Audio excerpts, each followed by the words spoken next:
Баршаңызға қайырлы күн. Менің каналыма қош келдіңіздер. Бүгін сіздерге қызылшадан жасалынатын қыстық салаттың рецептімен бөлісетін боламын. Менімен бірге болыңыздар. Және сонымен қатар бұл салатты борщқа заправка ретінде қолдансақ та болады.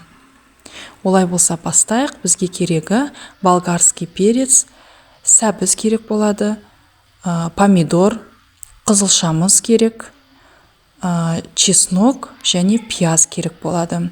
Осылардың барлығын жуып тазалап аламыз. Пиязды осылай видеода көрсетілгендей тураймыз және сәбіз бен қызылшаны осылай теркадан өткізіп аламыз.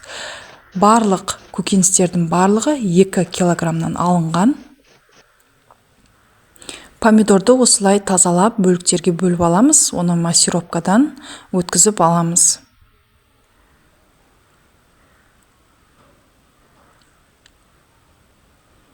Барлығын осылай алдын ала дайындап аламын.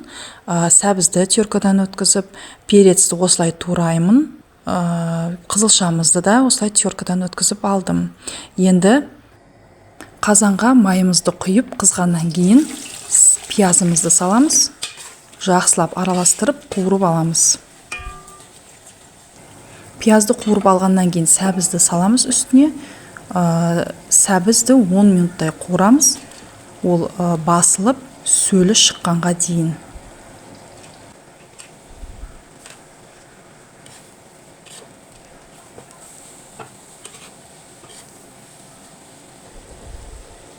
Осылай басылып, суы шығады. Одан кейін қызылшамызды саламыз.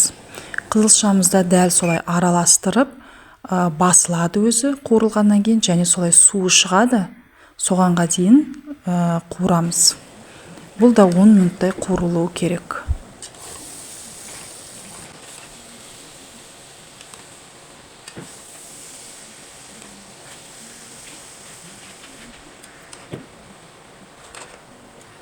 Бетін жауып қоямыз.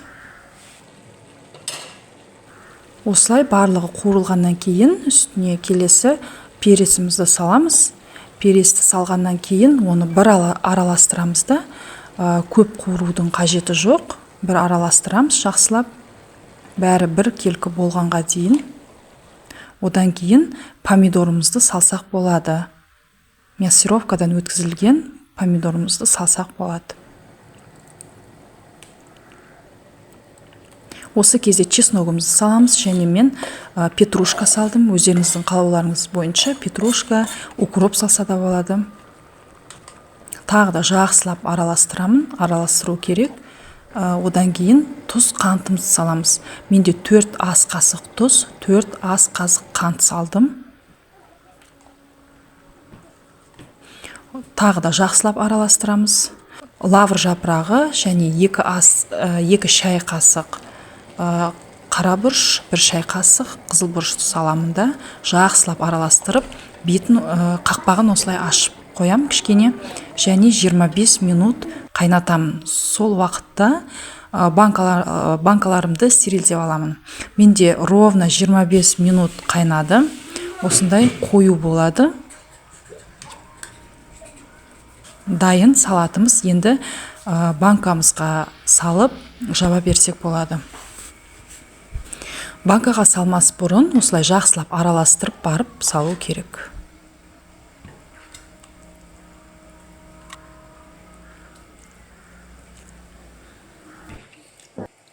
Сонымен қатар сіздерге қазір закрывашкамен қалай жабу керек екенін үйрететін боламын.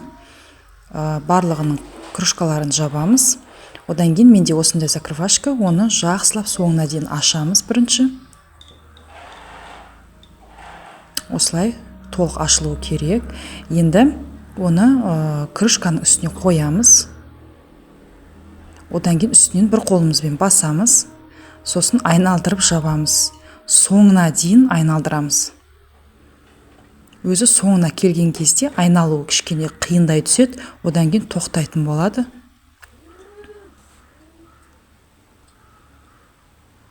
Міне менде айналдыру қиындай түсті және тоқтады осы жерде. Одан кейін мен уже артқа жүремін босату үшін. Банкамыз жабылды толық. енді артқа жүріп шығарып аламын. Осылай шығарып аламыз. Болды, осылай бір рет жасасақ, банкамыз жабылады. Енді былай айналдырып тексеріп аламыз, толық жабылған. Осымен дайын менің қыстық салатым, қызылшадан жасалынған, өте дәмді, балалар да өте сүйіп жейді. Сіздерге кеңес берем, жасап көріңіздер, ұнайды деген сенімдемін. Егер де ұнап жатса, маған лайк басыңыздар, сау болыңыздар.